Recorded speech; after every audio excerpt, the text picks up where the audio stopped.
j'ai une préoccupation euh, allant dans le sens de la certification d'une entreprise. L'orateur nous a bien édifié là-dessus. Et je me dis que dans le cadre d'un marché à concurrence, l'entreprise peut faire la différence si elle est certifiée. Alors, je me demande quelle est finalement la procédure pour que l'entreprise soit certifiée.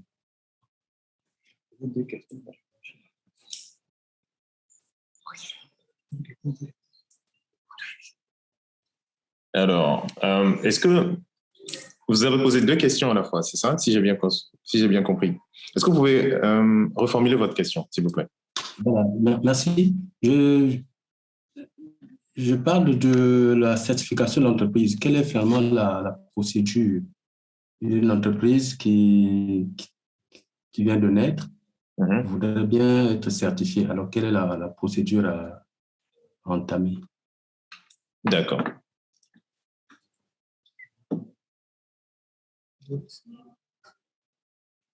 Monsieur Sossou.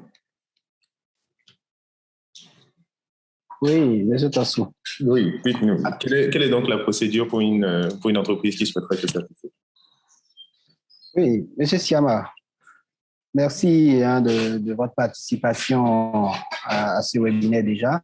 Et vous avez posé une très belle question parce que j'avais exprès fait de ne pas l'aborder dans ma présentation. J'étais presque sûr que la question viendrait. Alors, pour une entreprise qui souhaite se faire certifier, déjà, la première chose à faire, c'est un travail interne. Il faut pouvoir construire votre système de management de la qualité en respectant les exigences de la norme. C'est souvent difficile pour les entreprises de le faire toutes seules.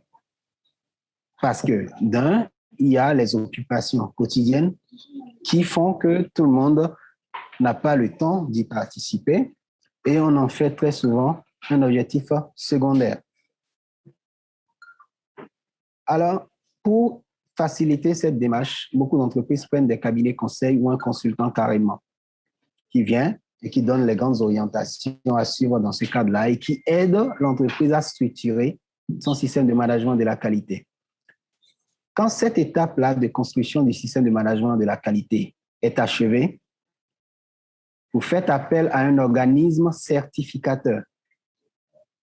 Un organisme certificateur qui est accrédité pour faire des audits de certification et attester que votre système de management de la qualité est effectivement conforme aux exigences de la norme. Donc, vous faites appel à cet organisme-là qui vient faire un audit en fonction de votre taille et en fonction du nombre de processus que vous aurez définis.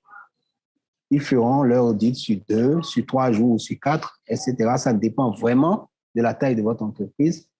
Et à l'issue de cet audit, l'auditeur va conclure sur la conformité de votre système de management de la qualité par rapport aux exigences de la norme. Il rend un rapport à un comité de certification qui l'étudie et décide que vous êtes certifié.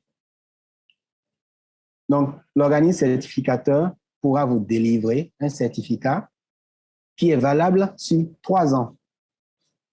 Mais ce certificat valable sur 3 ans ne veut pas dire que c'est un diplôme et que vous êtes là et à attendre les 3 ans avant de renouveler ou de s'assurer que les bonnes pratiques sont toujours en place. Chaque année, l'organisme certificateur revient pour faire des audits. Donc, il y a un audit annuel à chaque fois sur une partie de votre système de management de la qualité pour s'assurer que vous continuez à respecter les bonnes pratiques que vous avez mises en place et surtout que vous mettez en place le principe de l'amélioration continue. Donc, voilà un peu, M. Siama. Je ne sais pas si vous voulez plus de détails ou si cette réponse vous convient déjà. Justement, juste un éclaircissement. Et comment peut-on identifier un organisme certificateur? Les organismes certificateurs sont connus D'accord? Ils sont connus. Vous avez juste, avec votre, si vous prenez par exemple un consultant pour vous accompagner, il peut vous orienter vers des organismes certificateurs avec lesquels lui, il a l'habitude de travailler. Donc, par exemple, en France, il y a des organismes certificateurs qui sont accrédités par le COFRAC, d'accord, le Comité français d'accréditation, et qui leur permet de faire des audits. Donc, ils ont la latitude d'intervenir autant en Europe qu'en Asie ou en Afrique.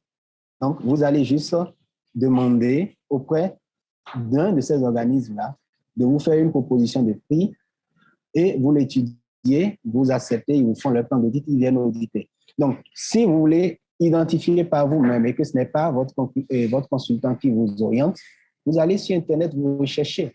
Il y a des organismes certificateurs tels que AB Certification, DECRA, TUV, etc., qui existent et qui sont crédibles sur le marché parce qu'ayant une accréditation. Ce à quoi vous devez surtout veiller, c'est que ces organismes certificateurs soient vraiment accrédités. Sinon, s'ils ne sont pas accrédités pour faire la certification, vous aurez beau recevoir leur audit, que votre certificat ne sera pas reconnu. Merci, monsieur. Je suis satisfait de vos réponses. Merci et à vous surtout. Maintenant, petite clarification aussi. Monsieur Tiama, vous avez évoqué l'approche qualité dans les marchés publics. Est-ce que c'est une question que vous avez pendante? Non, ça va, ça va. D'accord, super. Je vois plusieurs mains qui sont levées. Monsieur Aoutou aura l'occasion de poser sa question et puis je reviens à vous, vous qui avez levé la main.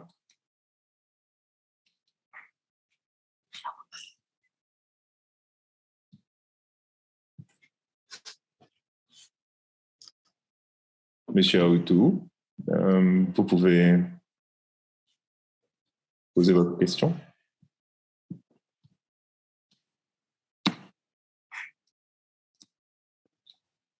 Oui, bonjour à tous. Bonjour.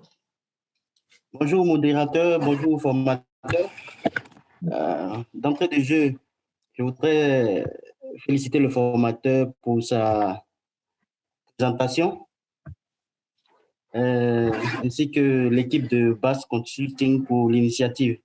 Bon, moi j'avoue que c'est un domaine qui m'était abstrait jusqu'à aujourd'hui. Voilà, vraiment abstrait. On entend parler de système ISO management de qualité, mais vraiment, moi, je ne savais pas à quoi ça consistait vraiment. Et le formateur en tout cas, m'a éclairé là-dessus. Donc, j'ai 4 préoccupations, mais je pense que je vais en donner 2. Peut-être qu'après les questions des autres, on verra. Donc, les 2 premières, prenant l'exemple du formateur, il a dit tout à l'heure qu'au cours d'une formation qu'il dispensait, il y a un de ses apprenants qui a dit que ce n'était pas vraiment utile, hein, le système de qualité. Il a pris l'exemple des cache-nez. Donc, ça a appelé de ma part une question. Comment reconnaît-on un produit qui est certifié? Prenant dans le même exemple les cache-nez. Nous, on part au supermarché ou dans une boutique, on prend les cache-nez, on les porte dans les mains. Voilà.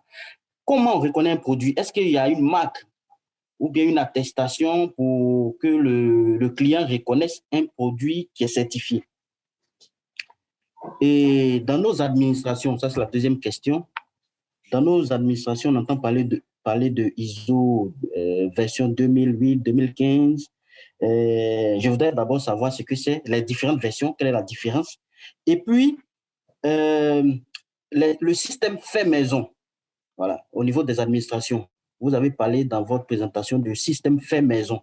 Est-ce que c'est reconnu au même titre de la certification dont on vient de parler après la question du premier intervenant? Est-ce que c'est la même chose? C'est reconnu à l'international au même titre?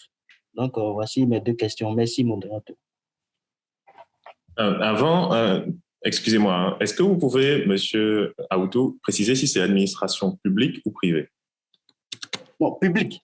Administration publique, autant pour moi. Public. Merci.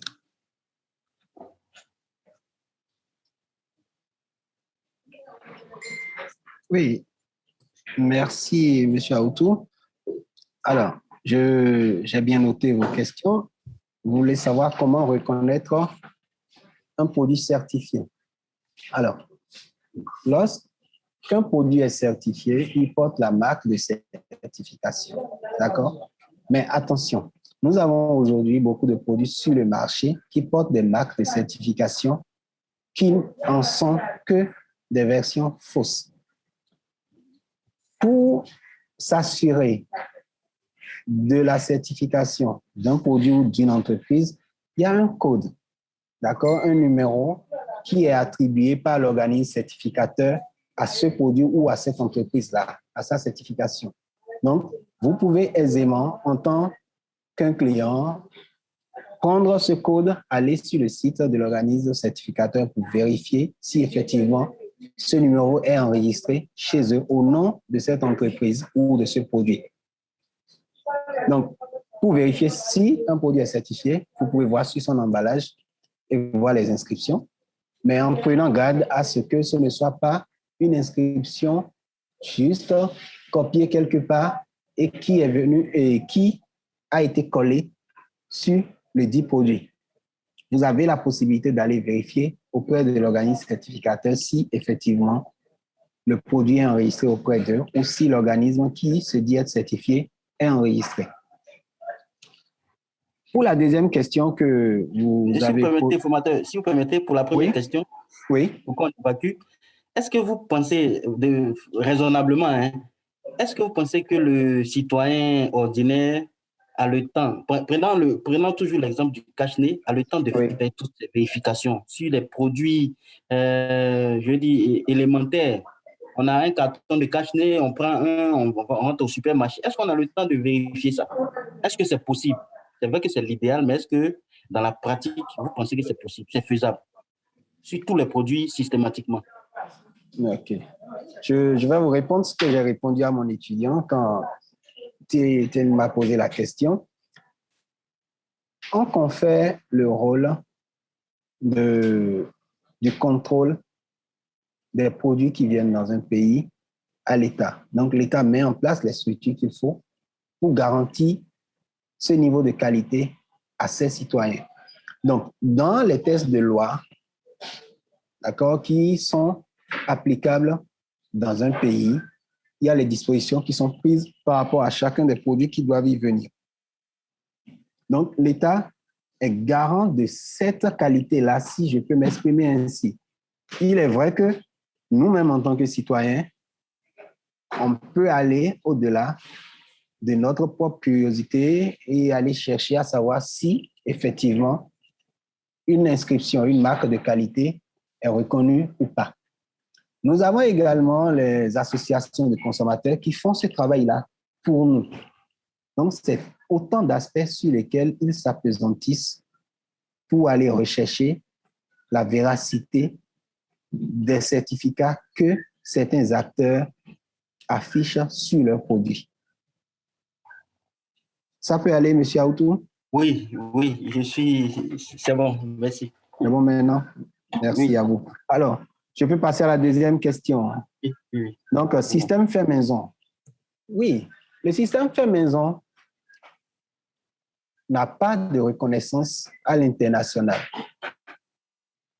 D'accord? Parce que personne ne sait exactement quelles sont les exigences que vous avez suivies pour mettre en place votre système. Par contre, ce qui arrive très souvent, c'est que quand vous appliquez avec rigueur des exigences dans un système fait maison et qu'il vous apporte de la performance, ça attire la curiosité. On se demande mais comment ils ont fait pour y arriver. Et ça peut amener d'autres entreprises à venir faire auprès de vous ce qu'on appelle du benchmarking. Donc, ils viennent, ils se demandent mais comment vous avez fait, comment avez-vous réussi, quelles sont les pratiques que vous avez adoptées. Et eux, maintenant, vont s'appuyer sur ces pratiques-là pour les expérimenter chez eux en espérant avoir les mêmes résultats que vous. Mais globalement, c'est qu'à l'origine, votre système fait maison n'est pas d'une reconnaissance internationale. Seulement, ces preuves peuvent montrer D'accord? Lorsque ça fait ses preuves et que vous réussissez, ça peut montrer maintenant aux parties intéressées que vous avez effectivement mis en place quelque chose qui réussit. C'est bon, monsieur Aoudou? Monsieur Aoudou, Oui, c'est bon. Oui, merci, formateur. Merci beaucoup, c'est bon. C'est moi qui vous remercie. Alors, nous allons passer maintenant à un autre intervenant. Monsieur Alagbe.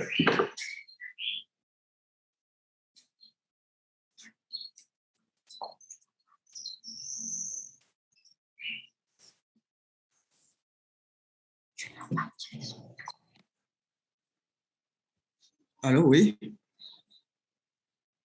Oui, nous vous écoutons.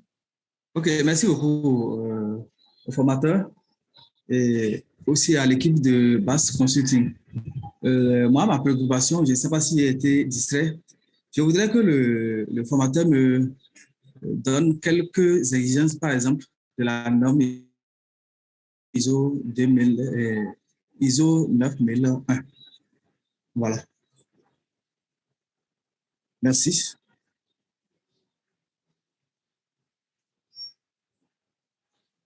Oui, monsieur Aragwe, Oui, vous voulez des exigences, des exemples d'exigences de la norme ISO 9001.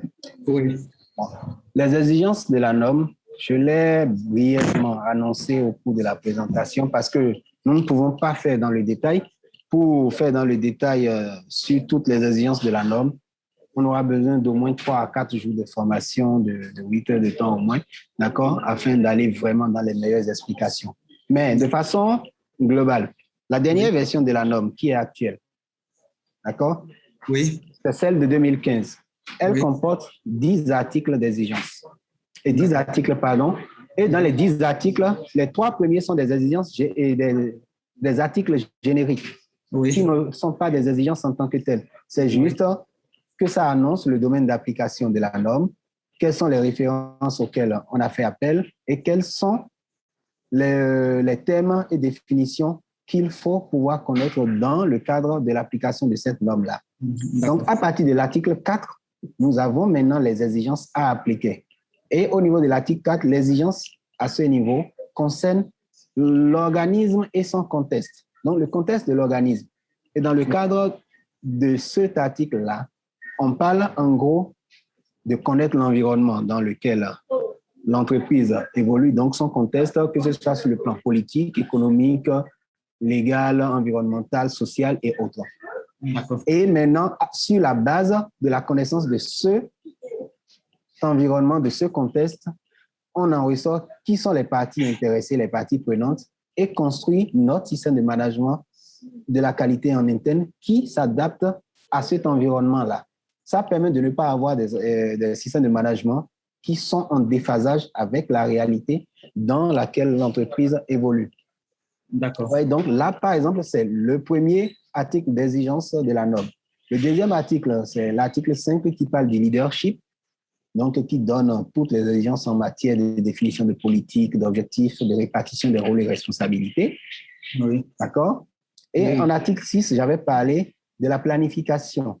Et dans la planification, on a surtout mis l'accent sur le management des risques.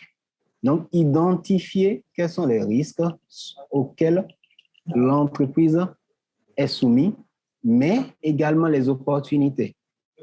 Et s'appuyer sur ces risques et opportunités pour mettre en place des actions, soit pour minimiser les risques ou pour profiter au maximum des opportunités.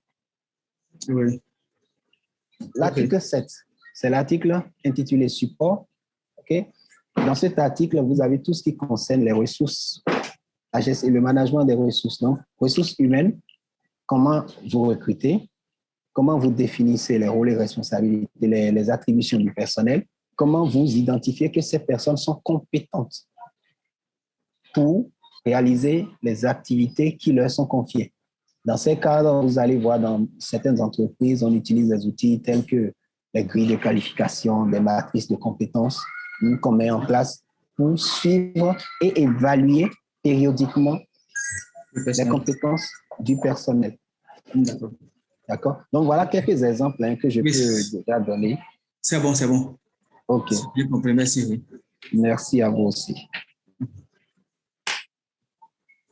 Merci pour la question. Nous allons maintenant écouter, alors, Monsieur Langen Louis, pour sa question.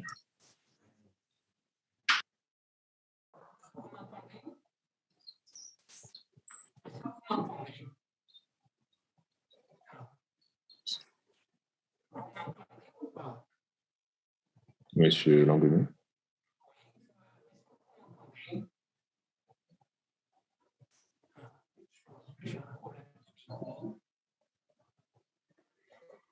Alors, nous n'avons pas de retour.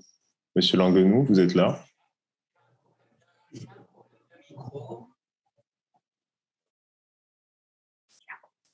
D'accord. Nous allons peut-être passer à Madame Bénédicte.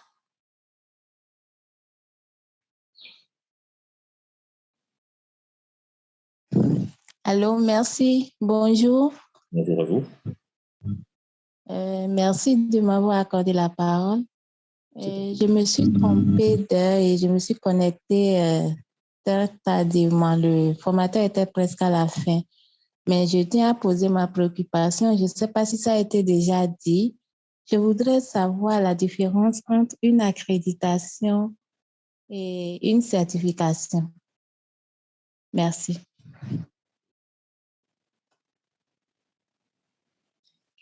Madame Bénédicte, bon, oui, monsieur.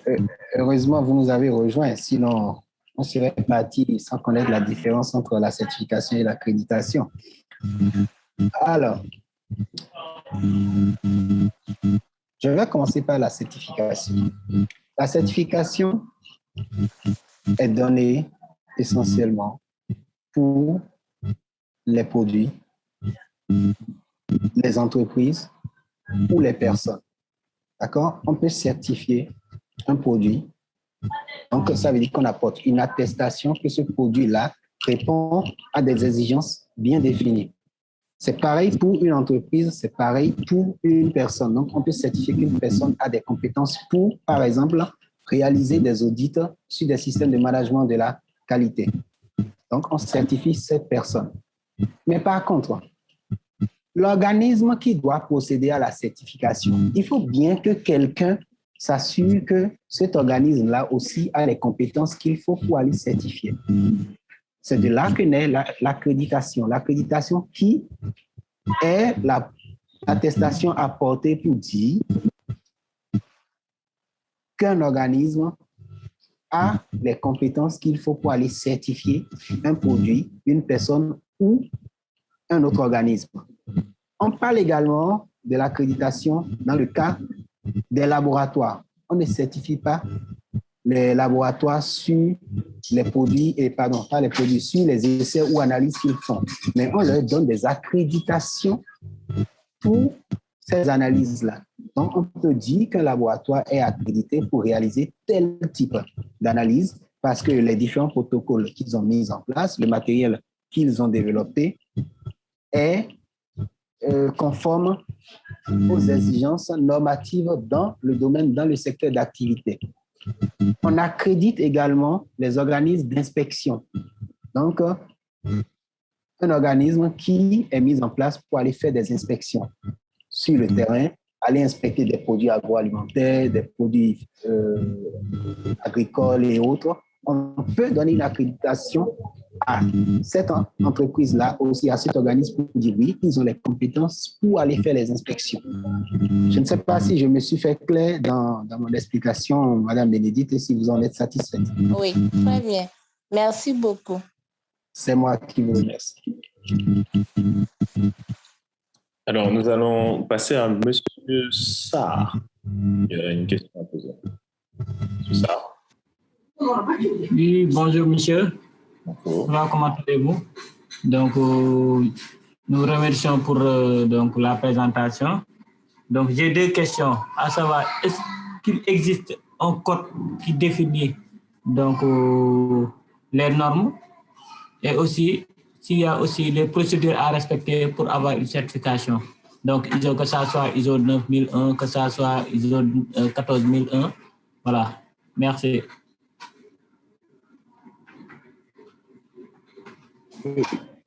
Vous m'excusez, monsieur, la première partie de la question, vous pouvez la répéter. Est-ce qu'il existe un code qui définit donc, les normes? OK. Comme supposons le code des oui. Est-ce qu'il existe un code qui définit donc, les normes? Et s'il y a lieu donc, d'avoir peut-être soit une documentation, je ne sais pas. Maintenant, l'autre question, c'est est-ce qu'il y a des procédures à respecter pour avoir une bonne certification? Merci. Merci à vous. Alors, oui, pour les normes à l'international sont définies par l'Organisme international de la normalisation. Donc, l'Organisme international de la normalisation, c'est l'ISO. D'accord? Donc, c'est cet organisme-là qui comprend des membres de différents pays. Pratiquement tous les pays au monde en sont membres à différents niveaux. D'accord? Donc, ce sont les comités techniques qui sont mis en place au sein de l'ISO qui permettent d'élaborer les normes, que ce soit pour le secteur du management de la qualité, le management de l'environnement, l'énergie, la santé, la sécurité, les produits, etc. Tout ce qu'il y a comme norme à l'international et qui est étiqueté ISO est défini par cet organisme-là. Donc, les règles générales qu'ils exploitent, c'est qu'ils font des enquêtes auprès des entreprises qui doivent exploiter les normes pour savoir quels sont les besoins réels de ces entreprises-là et également font appel à des experts qui disent quels sont les besoins présents et futurs du secteur d'activité afin qu'on prenne en compte cet ensemble pour avoir une norme qui puisse s'appliquer aux besoins des acteurs du secteur. Donc, voilà ce que je peux répondre à votre question, à votre première question. Je ne sais pas si vous avez besoin de repréciser ou si ça vous convient déjà.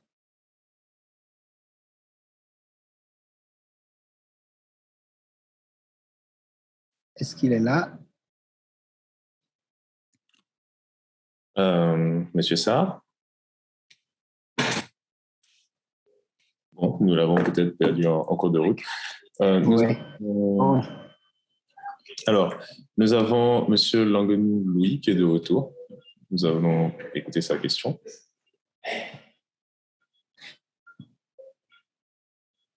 Monsieur Languenou?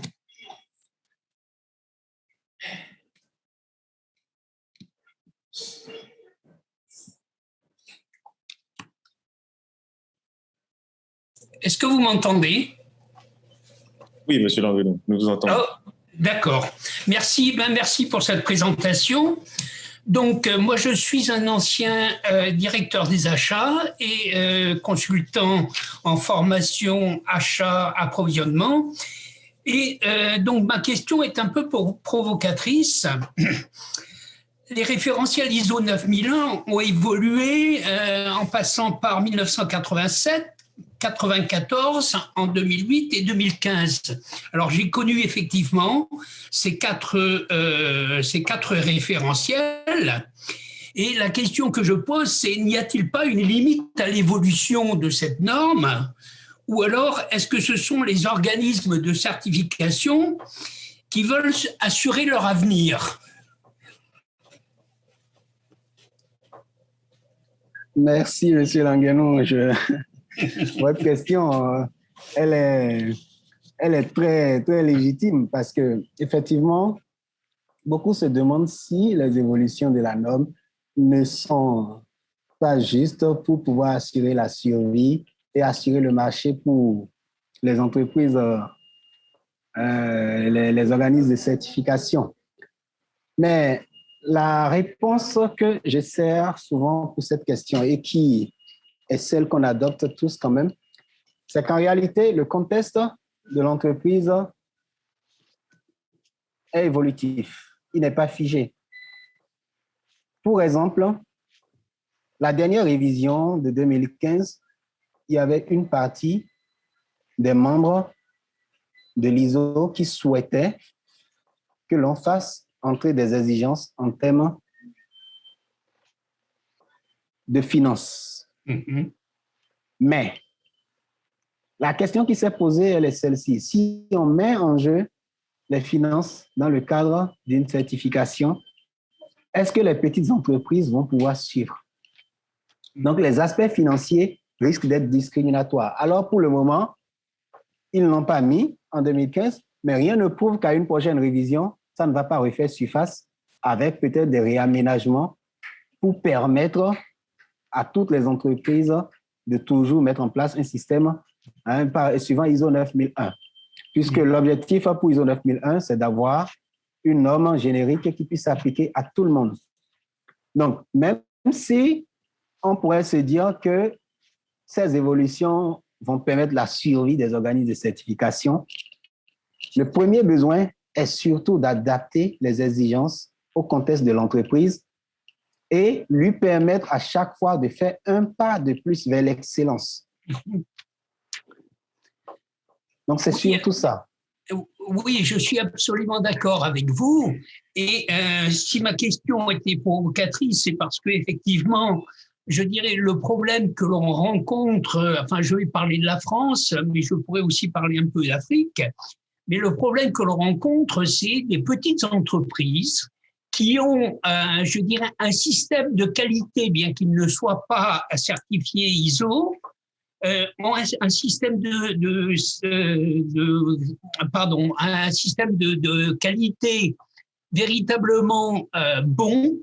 Malheureusement, ils n'ont pas les finances pour effectivement faire, je dirais, la démarche d'obtenir la norme ISO 9001, parce que globalement en France, pour une entreprise, la démarche coûte à peu près entre 30 000 et 50 000 euros. Donc, vraiment pas à la portée de tous. Vous avez parfaitement raison. C'est une limite que c'est là que je comprends en fait le vrai sens de votre question. Parce qu'effectivement, c'est une limite puisque mettre en place un système de management de la qualité, se faire certifier, c'est pas gratuit. Ça a un coût. Les coûts déjà liés, si vous avez un consultant, les coûts que vous allez lui payer, les coûts liés aux frais que l'organisme de certification va prendre, mais également les coûts pour l'amélioration de vos pratiques. C'est surtout ce qui engrange le plus de coûts parce que vous avez à vous mettre au pas sur de nombreuses exigences, peut-être pour lesquelles, bon, vous ne faisiez pas grand-chose parce que vous êtes à échelle réduite, à une petite entreprise qui arrive à satisfaire ses clients sans pour autant prendre en compte tout ce qu'il y a comme exigence définie dans la norme. Alors, aujourd'hui, il n'y a pas une solution prédéfinie pour ça. Ce que moi, je recommande aux petites entreprises avec lesquelles j'ai déjà eu à travailler, c'est qu'elles ont la possibilité de se mettre peut-être en groupement pour essayer de convaincre l'organisme de certification de leur donner une certification groupée qu'elles vont afficher et se faire auditer les unes après les autres au fil des ans. Parce que la première année, pour l'audit de certification, c'est clair qu'on audite tout le système, mais les années qui suivent, on va plutôt auditer les endroits les plus sensibles ou bien s'il y a plusieurs sites pour cette même certification, on va aller d'un site à l'autre pour pouvoir couvrir l'ensemble des sites sur les 3 ans que le certificat va prendre en compte. Donc, c'est souvent ce que moi, je recommande pour ce genre de petites entreprises. Essayer de se mettre en groupe dans un petit consortium ou autre et soumettre un dossier pour l'ensemble. Là, ça vous permet de bénéficier des revenus, des apports financiers à plus petite échelle dans chacune des entreprises et de faire venir un organisme certificateur pour vous y aider.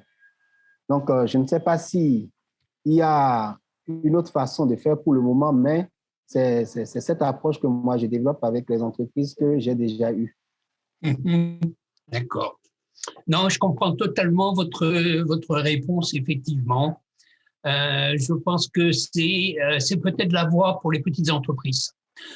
Juste pour information, moi j'ai travaillé dans l'automobile et dans l'automobile, les constructeurs automobiles souhaitaient que 80% de nos fournisseurs soient ISO 9001. Et ensuite, on est passé sur la norme ISO TS 949, pardon. Et donc, on s'est rendu compte que beaucoup de petits fournisseurs ne pouvaient plus suivre. Ce qui est bien dommage d'ailleurs parce que je dirais, ça détruit un peu le tissu local ou le tissu régional d'entreprise. Ah oui, effectivement, il y a cet aspect-là qui est un frein à la collaboration avec les entreprises locales pour la plupart du temps, surtout dans des pays comme le mien au Bénin où on n'a pas de très grandes entreprises qui vont à la certification forcément.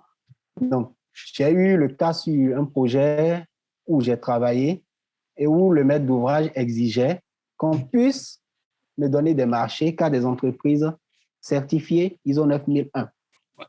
Mais ça a été compliqué d'en trouver sur place, surtout dans le domaine. Donc, ce qu'on a dû faire, nous, par contre, c'est de faire en sorte que nous allions auditer, d'accord, en commun, un auditeur de notre entreprise qui a la compétence pour faire des audits, pour réaliser des audits. Donc, on l'envoie dans ces entreprises aller réaliser des audits sur la base de l'ISO 9001, donc vérifier quelles sont les exigences que ces petites entreprises respectent déjà. On formalise avec un plan d'action et on essaye de les suivre avec et on soumet ensuite au maître d'ouvrage ces plans d'action-là pour dire oui, l'entreprise, certes, elle n'est pas certifiée, mais aujourd'hui, en ayant fait un audit par quelqu'un qui est compétent pour le faire, on a quand même pu identifier qu'elle a la capacité et tout ce qui lui manque, voilà le plan d'action que nous avons établi avec des deadlines bien fixées et nous l'y accompagnons. Donc, ça a pu marcher pour Bon, ils ont fixé bien sûr un seuil de montant en dessous duquel on pouvait faire ainsi, mais pour les seuils beaucoup plus importants, ils ont voulu forcément qu'on aille vers des entreprises qui sont vraiment certifiées. Bon, ça, on l'a compris, hein, c'est parce que les marchés qu'on voulait leur confier, il fallait avoir une certaine solidité financière également pour pouvoir y faire face. Mais pour les plus petites, voilà la démarche qu'on a adoptée. D'accord. Ben, écoutez, merci pour votre réponse. C'est moi qui vous remercie. Hein. Merci d'y avoir participé. Votre expérience nous a permis de donner plus d'éclaircissement encore sur ces aspects-là que certains n'arrivent pas toujours à cerner, en fait. Vraiment, merci à vous. Alors, avant de continuer les questions, j'ai peut-être une question par rapport, une question d'éclaircissement par rapport au débat qui vient de se terminer. Est-ce que en matière de marché, est-ce que la question des seuils ne peut pas résoudre la problématique précédemment évoquée? Monsieur Sossou, la question. Oui, les seuils dans les marchés, les seuils ne résolvent pas toujours cette problématique parce que le maître d'ouvrage ou le client, si on veut l'appeler ainsi, quand le client définit les seuils, il ne prend pas forcément en compte les compétences liées à la normalisation. Beaucoup de cas ici actuellement au Bénin pour les marchés publics, c'est qu'on ne prend même pas du tout en compte cet aspect parce qu'on sait déjà a priori que nous n'avons pas beaucoup d'entrepreneurs qui y sont allés et qui peuvent valablement postuler au marché si on le fait. Donc, pour éviter d'être exclusif dans la passation, on ne le fait pas. Mais dans d'autres pays, ce qu'on m'a rapporté et qui se fait, c'est qu'on rajoute ça comme étant un atout dans le marché. Donc, quel que soit le seuil, on vous le met comme étant un atout. Donc, à compétence égale, si vous présentez un certificat, vous serez pris au détriment d'une entreprise qui n'a pas le certificat.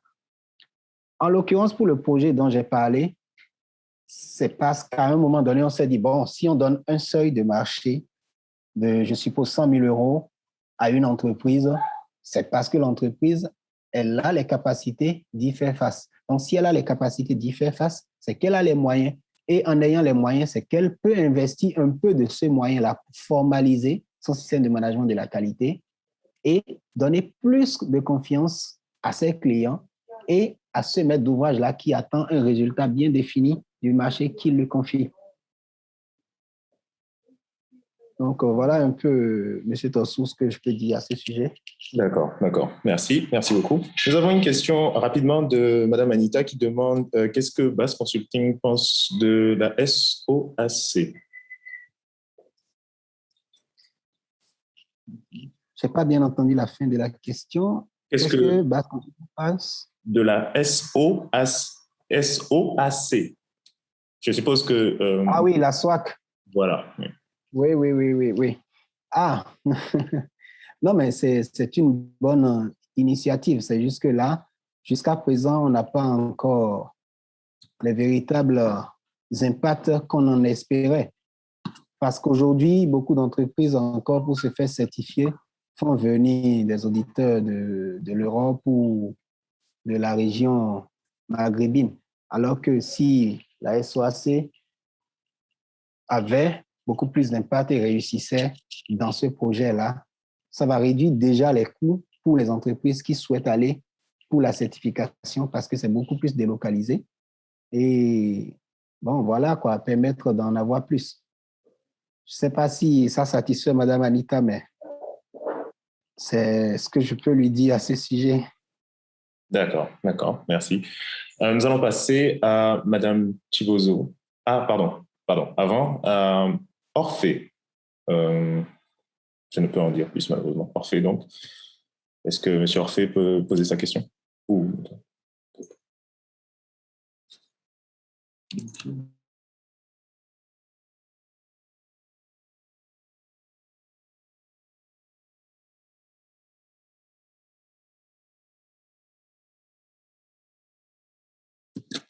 Bon, nous allons... Voilà. Allô? Oui, je suis là. D'accord, bienvenue. Orphée Danso. Et merci pour la qualité de l'exposé de ce matin. Je vous en remercie. Ça fait un petit moment, j'avais la main levée. Bon, ma main était un peu à un moment donné fatiguée. Mais cela dit, je voulais revenir sur la question disons, de la pratique maison.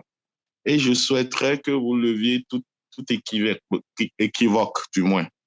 En fait, par rapport à la pratique maison, est-ce que sur la base d'une pratique maison, on peut être certifié ou pas? Donc, je voulais à tout prix nous éclaircir. C'est vrai que vous avez abordé déjà, mais je voulais mieux comprendre. Je vous remercie. Ah, merci, M. Orphée. La pratique maison, comme on l'avait dit effectivement, c'est que vous faites un retour d'expérience, vous faites un diagnostic interne et vous mettez en place votre plan d'action pour améliorer vos performances. Mais si vous voulez soumettre cette pratique maison à une certification, c'est qu'il faut forcément que ce soit une certification par rapport à une norme. Donc, la question qui va se poser serait de savoir si votre pratique maison, en la déclinant, avez-vous pris en compte les exigences de la norme suivant laquelle on va vous accorder une certification. Parce que si vous ne faites pas ce rapprochement-là, vous risquez d'aller à une certification avec votre pratique maison, mais sans savoir exactement quoi demander à l'organisme certificateur. Parce que l'organisme certificateur ne peut pas vous auditer sur la base juste de votre pratique maison. Il lui faut une référence. Et cette référence, ça doit être une norme existante qui est connue et à laquelle peut-être votre pratique maison a fait appel. Donc, vu que vous visez beaucoup plus de performance peut-être que ce que la norme permet de faire, il se peut que votre pratique maison soit au-delà des exigences de la dite norme.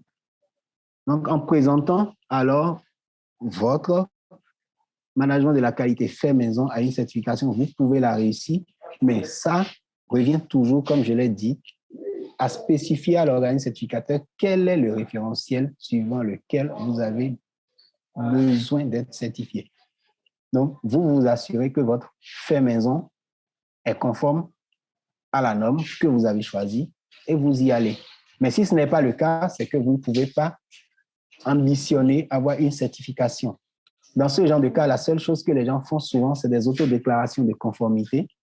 Donc, j'ai fini de mettre en place un système de management de la qualité suivant mes propres exigences et je peux faire une autodéclaration et afficher que oui, j'ai fait maison, mais ça permet de couvrir, par exemple, les exigences de ISO 9001. Mais là, ce n'est pas une certification, c'est moi-même qui le dis. Ça ne donne pas autant de confiance que si un organisme externe venait pour me faire l'audit. Donc, Monsieur Offé, est-ce que c'est bon?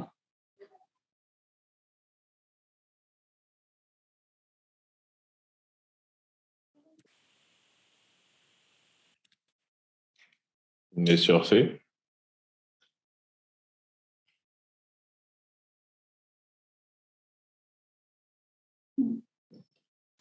D'accord. Je crois que nous l'avons perdu sur le chemin. Nous allons, bon, on va partir du principe que c'est bon et nous allons demander à Madame Chibozo de poser sa question, si possible.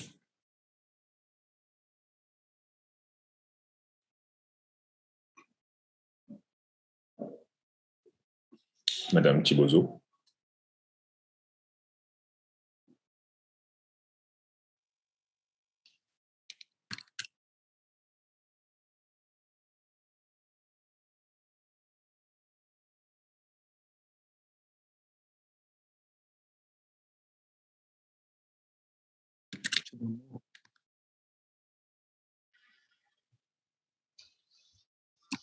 Ok, bonjour tout le monde. Bonjour madame. Je remercie toute l'équipe BAS Consulting.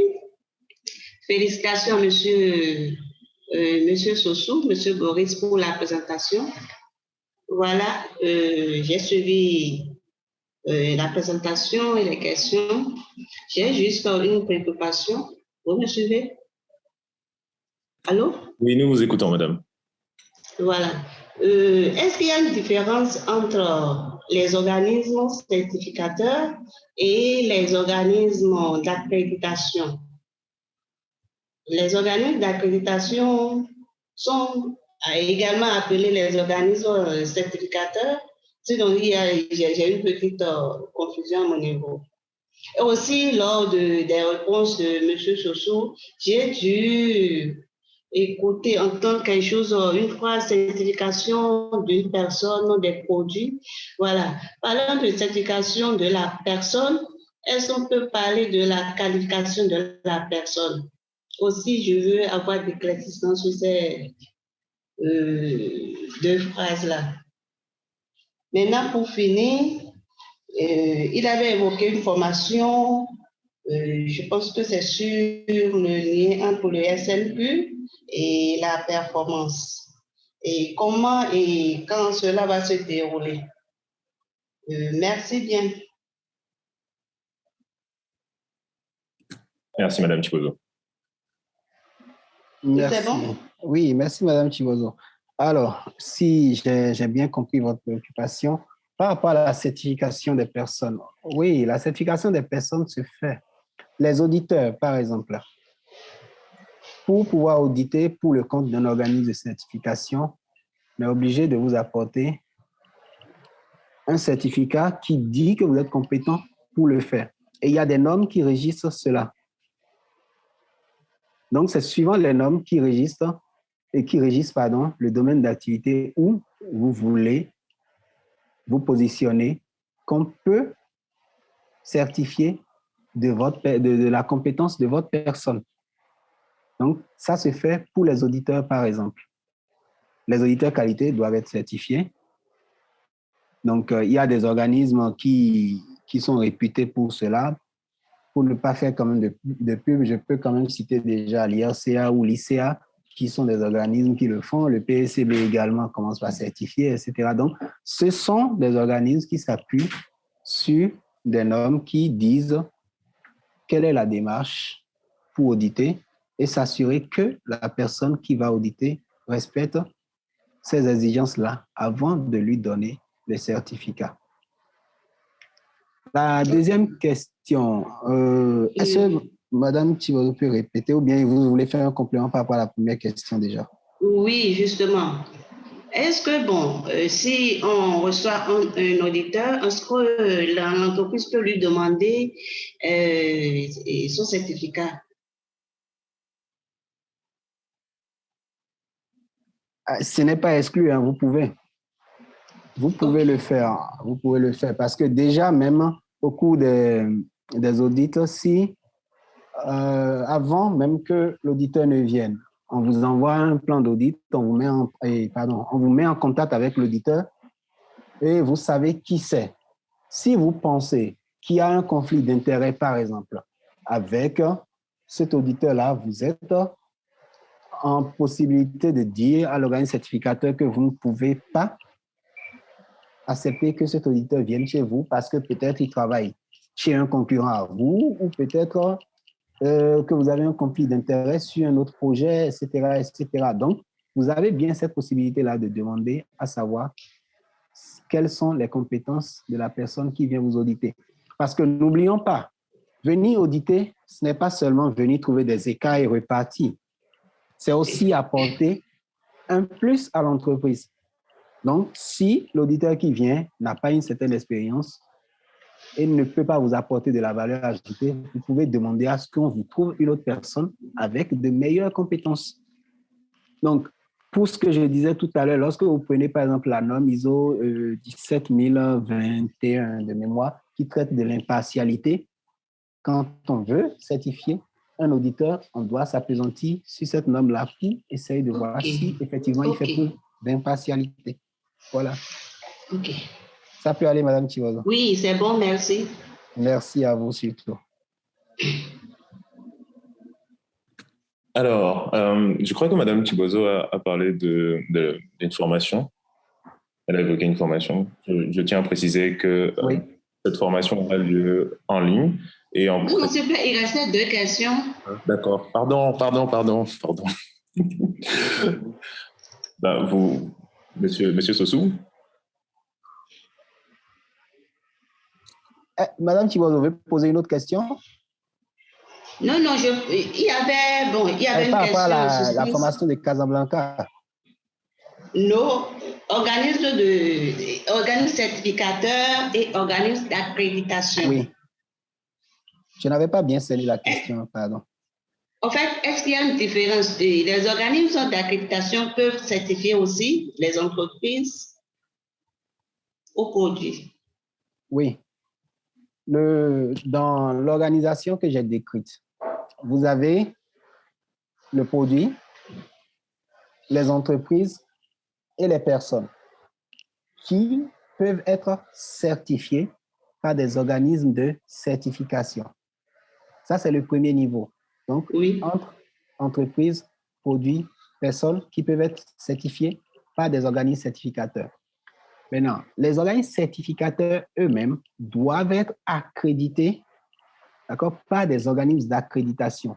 Donc, si on doit faire une déclinaison en cascade, on aura au-dessus les organismes d'accréditation, juste en dessous les organismes certificateurs avec les laboratoires et les organismes d'inspection. Et en dessous, maintenant, on a les produits, les personnes et l'entreprise qui peuvent être certifiés par l'organisme certificateur. OK, 5 sur 5. Merci. Je vous en prie, Madame Chibozo.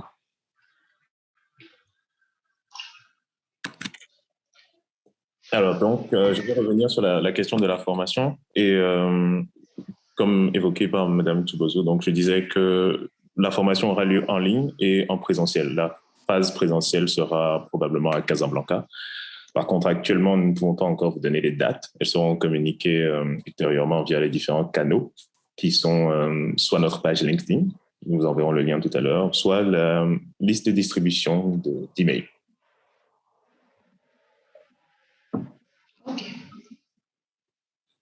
D'accord. Nous allons maintenant laisser la parole à M. Sarr, qui avait une question pendante. Je crois, M. Sossou, vous étiez en train de répondre à sa question et je crois qu'il est de retour pour entendre la suite.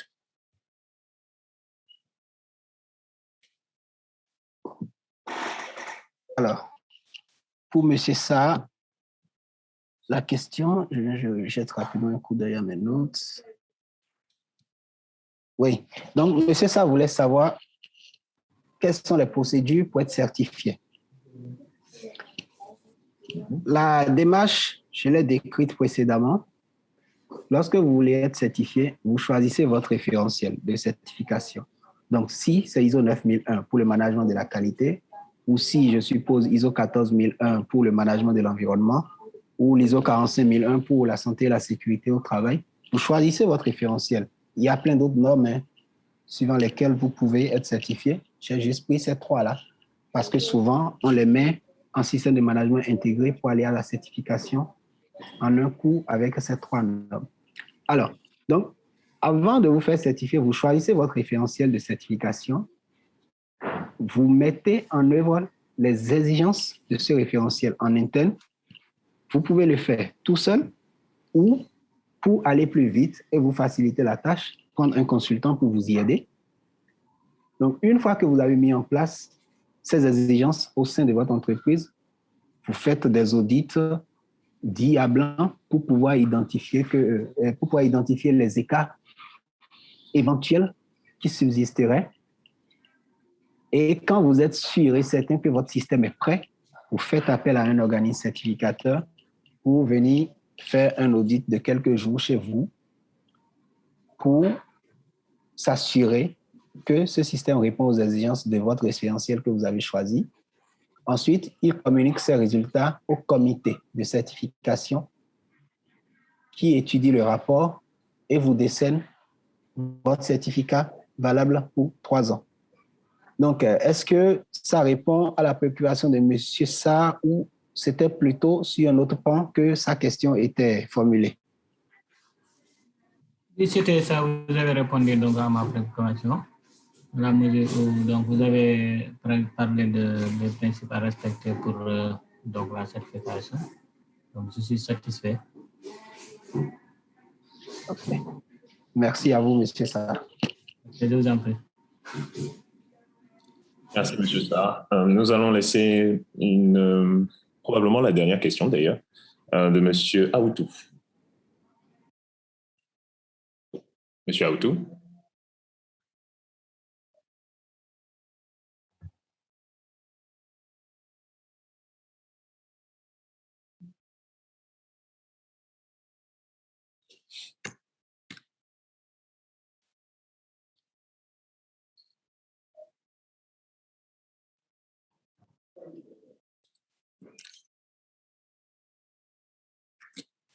Alors, M. Aoutou n'est peut-être pas disponible.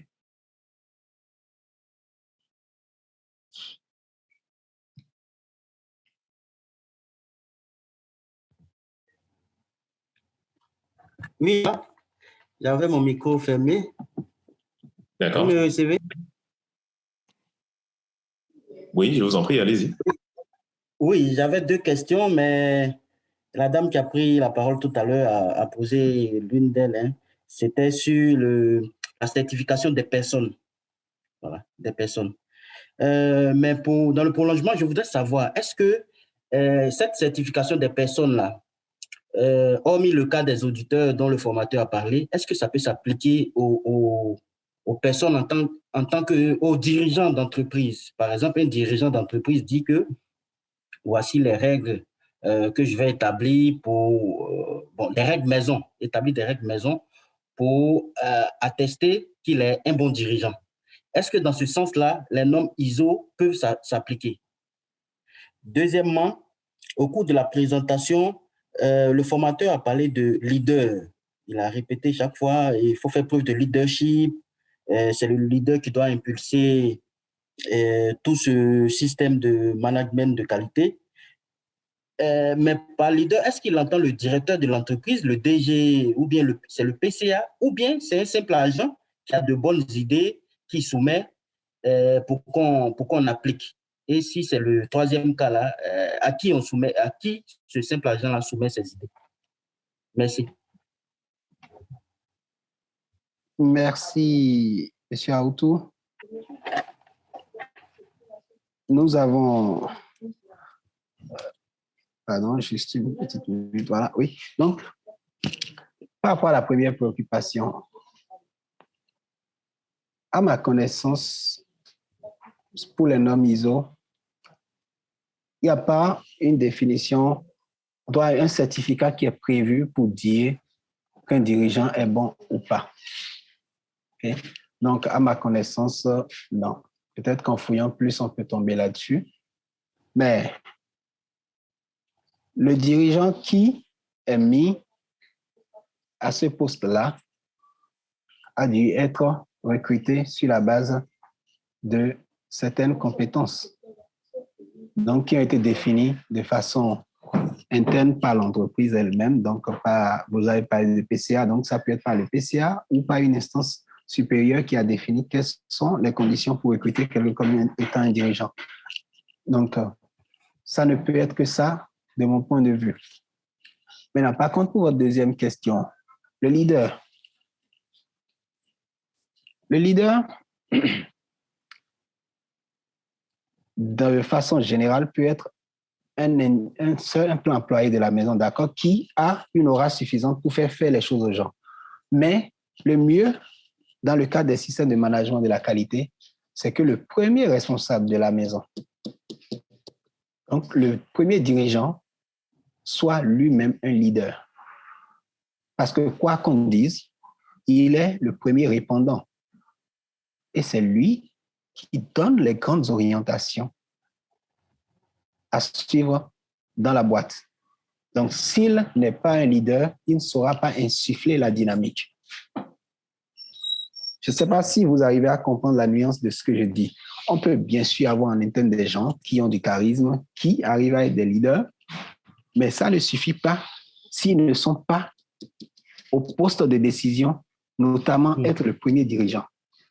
Parce que tant que d'autres veulent et que le premier dirigeant ne met pas les moyens à disposition, tout sera vain.